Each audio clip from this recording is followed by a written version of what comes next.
श्री कृष्ण गोविंद हरे मुरारे, हे नाथ नारायण वासुदेवा। श्री कृष्ण गोविंद हरे मुरारे, हे नाथ नारायण वासुदेवा। रासलीला अनुकरणीय है, अनुकरणीय है नहीं, रासलीला अनुकरणीय नहीं है, चिंतनीय है। उसका चिंतन कामनासी है। वेणु के गीत की बांसुरी तो पशु पक्षी नदी सबको सुनाई देती है, किंतु रासलीला की बांसुरी तो ईश्वर मिलनातुर अधिकारी जीव गोपी को ही सुनाई देती है। निशम गीतम बदनम मेरम ब्रज स्त्रिया कृष्ण गृहीत मानसा। जिनका चित्त श्री कृष्ण ने हर लिया था, वे ब्रजनारियाँ बांसुरी सुनकर आतुरता पूर्वक श्री कृष्ण से मिलने दौड़ चली। गोपियाँ अपने पारस्परिक कार्यों को एक ओर छोड़कर भगवान से मिलने दौड़ती हैं। वे तो अपनी सखियों को भी बुलाने के लिए नहीं रुकती। जिस गोपी का नाम लेकर बांसुरी बजाई, वही गोपी सुन लेती है। गोपियों की आतुरता तो देखो, दुहंत्यो व्ययौ काश्चित् दोहमित्वा समोस्का। जो गोपियाँ गायों को दूर रही थीं, वे भी बांसुरी की तान सुनते ही काम छोड़कर उत्सुकता से दौड़ चली। उनकी तन्मयता तो देखो। व्यत्यस्ति वस्त्रावरण काश्चित् कृष्णांतिकम ययौ। कुछ गोपियाँ बेढंगे वस्त्रालंकार पहनकर कृष्ण से मिलने दौड़ पड़ी। जब देहाध्यास छूट जाता है, तब ऐसी ही दशा होती है। श्रृंगार करती हुई एक गोपी ने कन्हैया की बांसुरी सुनी तो व्याकुलता के कारण चंद्रहार गले के बदले हाथ में पहन लिया। घर की लिपाई पुताई करती एक गोपी गोबर से गंदे हुए हाथों सहित दौड़ पड़ी। रासलीला में अगर लौकिक की बात होती तो उसमें गोपियाँ कुछ और ही होती। इस प्रकार दौड़ निकलने के बदले वे 2 घंटों तक श्रृंगार करके दर्पण में अपना निखार देखकर बन ठन कर निकलती, किंतु ऐसा नहीं है। सुखदेव जी वर्णन करते हैं, लिम्पंत्या प्रिमर्यन्तयो अन्या। कुछ गोपियाँ घर लीप रही थीं। वे गोबर से गंदे हाथों को धोए बिना ही कृष्ण से मिलने दौड़ पड़ी। यही बताता है कि ये लौकिक काम की बात नहीं है। ईश्वर से मिलने के लिए वैसी ही आतुरता होनी चाहिए।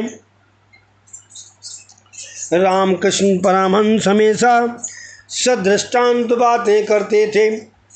एक शिष्य ने अपने गुरु से पूछा, ईश्वर प्राप्त के लिए जिज्ञासा और व्याकुलता कैसी होनी चाहिए? गुरु जी ने कहा, ये विषय वर्णन का नहीं, शब्दातीत अनुभव का है। रामबाण जिसे लगा हो वही उसकी वेदना जान सकता है। किसी प्रसंग के समय मैं तुम्हें सब समझाऊंगा। एक बार वे दोनों स्नान करने गए। ज्यों ही शिष्य ने जल में गोता लगाया कि गुरु ने उसका मस्तक भी बल से पानी में धंसा दिया। सांस लेने में तकलीफ हो गई तो वो शिष्य छटपटाने लगा। बाहर निकलने के लिए व्याकुल हो गया। गुरु ने हाथ उठा लिया तो शिष्य ने पानी से ऊपर उठकर चैन की सांस ली। गुरु ने पूछा, कैसा रहा अनुभव? शिष्य ने कहा, अरे मेरे तो प्राण ही निकले जा रहे थे, लगता था प्राणवायु के बिना मैं मरने ही जा रहा था। तो गुरुजी ने कहा, हाँ, तो ईश्वर को प्राप्त करने के लिए भी ऐसी ही छटपटाहट, तड़प, व्याकुलता, आतुरता की आवश्यकता है। ऐसा होगा तभी ईश्वर मिलेंगे।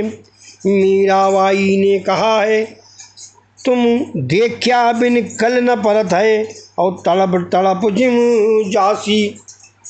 तुम देखा बिन कल न परत है, तड़प तड़प जीव जासी। रास लीला कोई साधारण स्त्री की नहीं, देहवान भूली हुई देहाध्यास से मुक्त स्त्री की कथा है। देहाध्यास नष्ट होने पर प्रभु की चिन्मयी लीला में प्रवेश मिलता है। गोपियों को रिश्तेदारों ने रोका, किंतु वे कब रुकने वाली थीं। उनका मन मनमोहन ने जो मोह लिया था। सूरदास जी कहते हैं, मोहन मन मोह लियो ललित बेन बजाई री, और मुरली धुन श्रवण सुतन विवश भई माईरी। लोक लाज कुल की मर्यादा बिसराई, और घर घर उपहास सुनत नेक न नाय लजाईरी।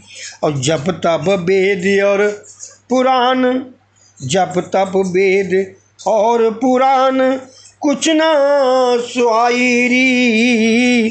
और सूरदास प्रभु की लीला निगम नेत गाईरी।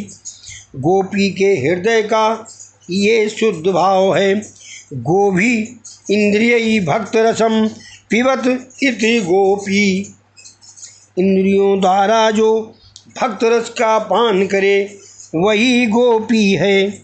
इंद्रिय भक्त रसम पिबत इत गोपी। घर में रहकर भक्त करना आसान नहीं है। अपनी पत्नी कृत के प्रति भी मातृभाव रखा जा सके तभी घर में रहकर भक्ति की जा सकती है। भक्त की तन्मयता में स्त्री पुरुष का देहान मिट जाना चाहिए। दर्शन के समय अपना स्त्रीत्व और पुरुषत्व का भान भूल जाए, वही गोपी है। जब तक देह का भान है मन में से काम निकलता ही नहीं है। ये गोपियाँ कौन थीं? जब ऋषि मुनि हजारों वर्ष तक तपश्चर्या और ब्रह्मचिंतन करते रहने पर भी मन में बसे काम को मार ना सके, तो उस काम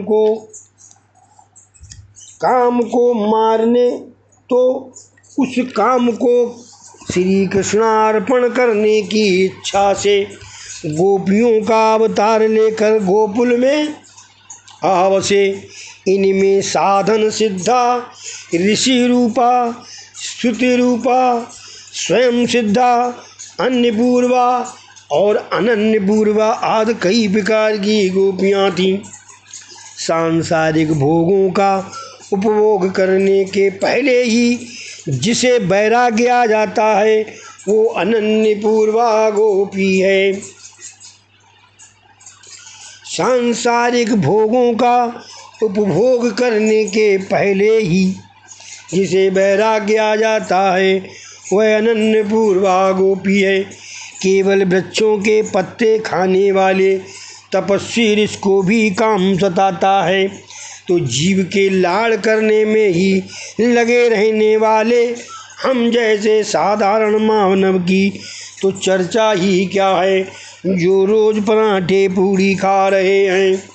तपश्चर्या और योग साधना करने वाले ऋषि थक हार कर अपना काम कृष्णार्पण करने के लिए गोपी बनकर आए।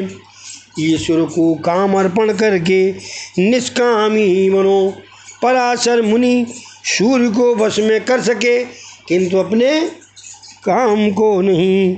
मनुष्य का सबसे बड़ा शत्रु काम ही है। इसमें से अन्य बहुत से दुर्गुण उत्पन्न होते हैं। कामादि क्रोधो अभिजायते और क्रोधाति भवति सम्मोहा। और अंत में क्या होता है? कामाति क्रोधा अभिजायते, काम से क्रोध की उत्पत्ति होती है। और क्रोधात, क्रोध से क्या उत्पन्न होता है? क्रोधाति भवत सम्मोहा, मोह की उत्पन्न होती है। और अंत में क्या होता है? अंत में होता है बुद्धि का विनाश। यदि काम ईश्वर को अर्पित किया जाए तो वो कभी अंकुरित नहीं होगा।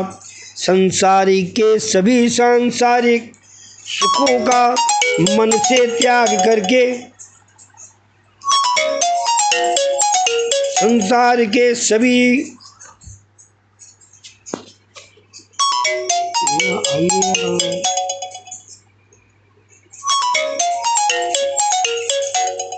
संसार के सभी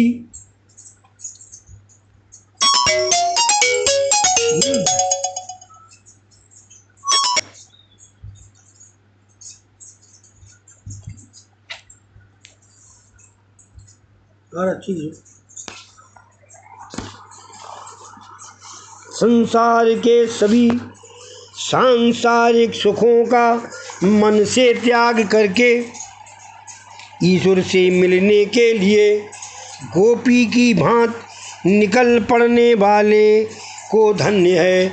इसी कारण से तो भगवान गोपियों का स्वागत करते हैं। महाभाग्यशाली नारियों आओ, स्वागतम वो महाभागा, स्वागतम।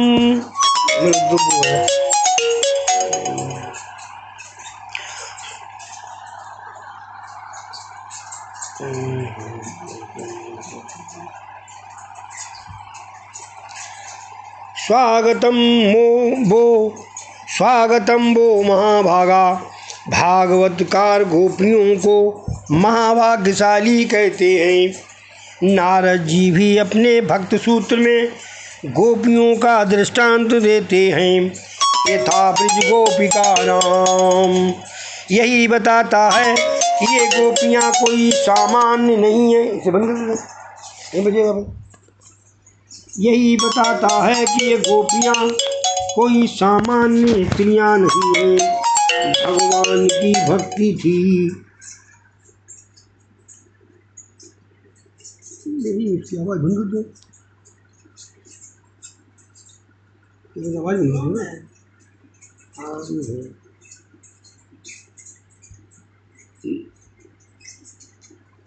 भागवतकार गोपियों को महाभाग्यशाली कहते हैं। नारद जी भी अपने भक्त सूत्र में गोपियों का दृष्टांत देते हैं। यथा ब्रज गोपिका नाम, यही बताता है ये गोपियाँ कोई सामान्य स्त्रियाँ नहीं हैं, भगवान की भक्ति थी। भगवान ने प्रत्येक गोपी को महाभाग्यशाली कहा है, महाभागा कहा है। मोटर विमान में घूमने वाला, बंगलों में रहने वाला भाग्यशाली नहीं है। जिसके सिर पर काल का साया हो वो भाग्यशाली कैसे माना जाएगा? भाग्यशाली तो वो है जो सांसारिक सुखों को और काल के डर को छोड़कर भगवान की ओर दौड़ पड़ता है।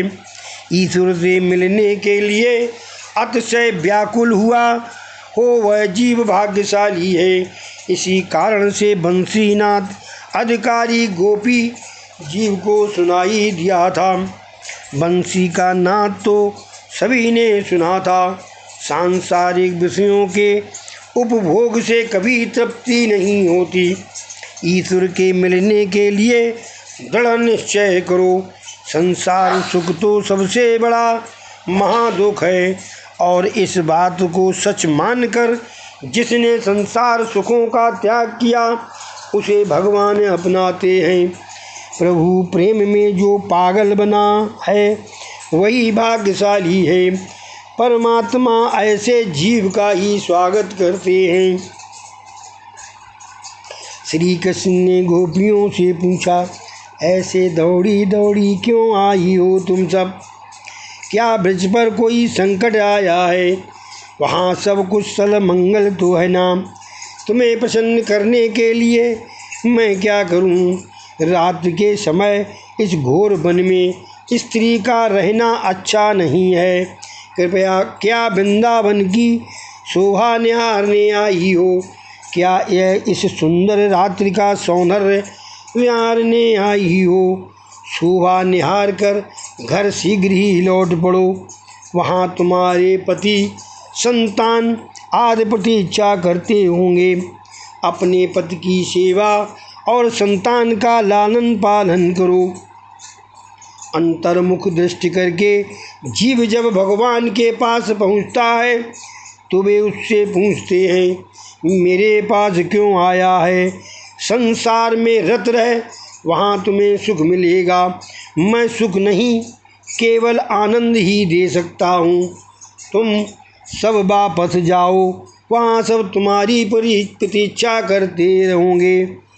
एक अर्थ है घर जाओ और दूसरा अर्थ ऐसा भी निकल सकता है कि जो जीव भगवान के स्वरूप से जा मिलता है वो कभी घर लौट नहीं सकता। जीव को परमात्मा सहसा नहीं मिलते। जीव को भ्रांति होती है कि भगवान उसे संसार में लौटने को कह रहे हैं। वैसे तो भगवान चाहते नहीं हैं कि गोपी मन शुद्ध जीव संसार में वापस जाए, किंतु वे उसके प्रेम की परिपूर्णता की कसौटी करना चाहते हैं। सो वे कह रहे हैं कि सुख संसार में है। भगवान तो आदर्श बतलाते हैं कि सेवा करना पत्नी का धर्म है। पति में ईश्वर भाव न रखने वाली नारी के ये लोग और परलोक दोनों बिगड़ते हैं। कलयुग में स्त्रियों को और शूद्रों को मुक्ति जल्दी मिलती है। शूद्र आचार विचार का पालन ना करे और केवल राम नाम लेता रहे तो भी चलेगा, किंतु ब्राह्मण को तो आचार विचार का पालन करना ही पड़ेगा, अन्यथा उसका पतन होगा।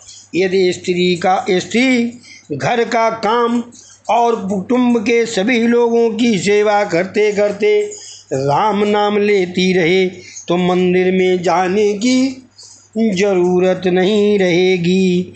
जो मुक्ति योगियों को मिलती है वही मुक्ति उन स्त्रियों को अनायास मिलेगी। ये संत डोंगरे जी का कथन है, ये संत डोंगरे जी का आशीर्वाद है। पतिव्रता नारी तो अनसुईया की भांत भगवान को भी बालक बना सकती है। प्रभु ने अपने सम्मुख आई हुई गोपियों को धर्मोपदेश दिया।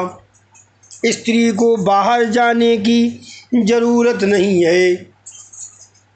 बाहर भटकने वाली स्त्री स्वेच्छाचारी होकर पतित होगी।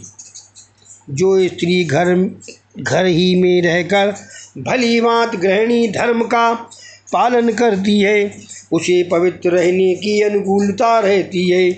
अपने पति के संबंधी तथा अपने पुत्र पुत्रियों में ईश्वर की भावना रहकर उनकी सेवा में अपना तन मन धन न्यौछावर कर दे और परमात्मा का स्मरण करती रहे तो मंदिर में न जाने पर भी अनायास ही उसे सद्गति प्राप्त होती है, जो योगियों और सन्यासियों को मिलती है। पति में और पुत्र पुत्रियों में ईश्वर का अंश देखो और उनकी जी जान से सेवा करो। जो आप कर रहे हैं उनके साथ साथ रहकर ही ईश्वर का चिंतन करो। पति में ही ईश्वर की भावना करके वियोगावस्था का अनुभव करके स्मरण और ध्यान से चित्रिया एकाग्र करो। तुम सब अपने अपने घर जाओ। माता अनुसुईया ने पति सेवा के बदले ही तो ब्रह्मा विष्णु महेश को बालक बना दिया था। पतिव्रता धर्म सबसे बड़ा है। एक पतिव्रता नारी अपने पति की जी जान से सेवा करती थी। एक दिवस उसके पति काम धंधे से निवृत्त होकर बड़ी रात बीते गए, बहुत थक गए थे, तो पत्नी ने अपनी गोद में उनका सर रखकर उन्हें सुला दिया। पति तुरंत ही गहरी नींद में डूब गए। एक खाट पर उसका 2 साल का लड़का सोया हुआ था। खाट के नीचे अंगारे रखे हुए थे कि जिससे लड़के को सर्दी ना लगे। लड़का नींद में करवट बदलने लगा।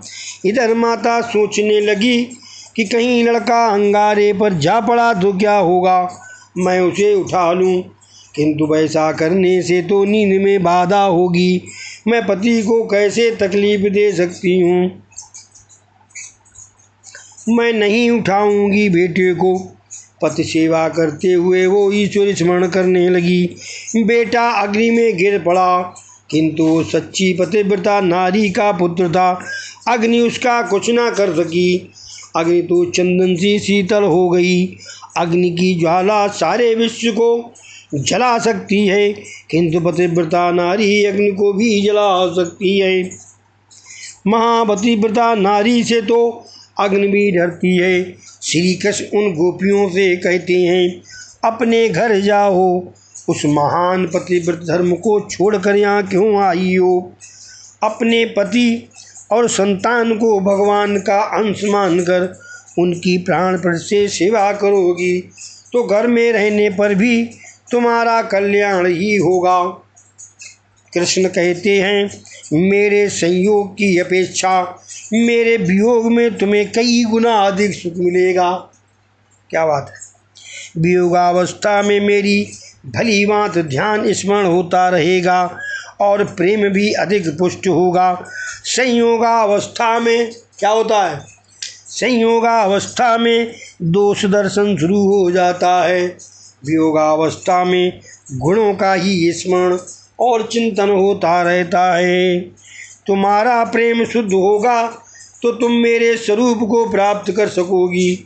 अपने पति और संतानों को छोड़कर यहाँ दौड़ आना ठीक नहीं है, उचित नहीं है।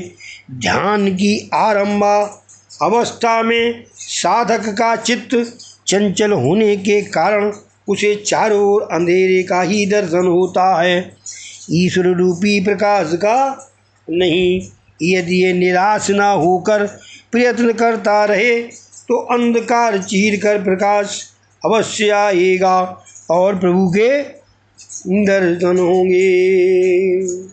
इत श्री अद्य कथायाम समाप्तम। बोलो श्री कृष्ण जी महाराज की जय। बाल कृष्ण भगवान की जय। हरे कृष्ण कृष्ण कृष्ण हरे हरे, हरे राम राम राम हरे हरे। हरे कृष्ण कृष्ण कृष्ण हरे हरे, हरे राम राम राम हरे हरे। हरे कृष्ण कृष्ण कृष्ण हरे हरे, हरे राम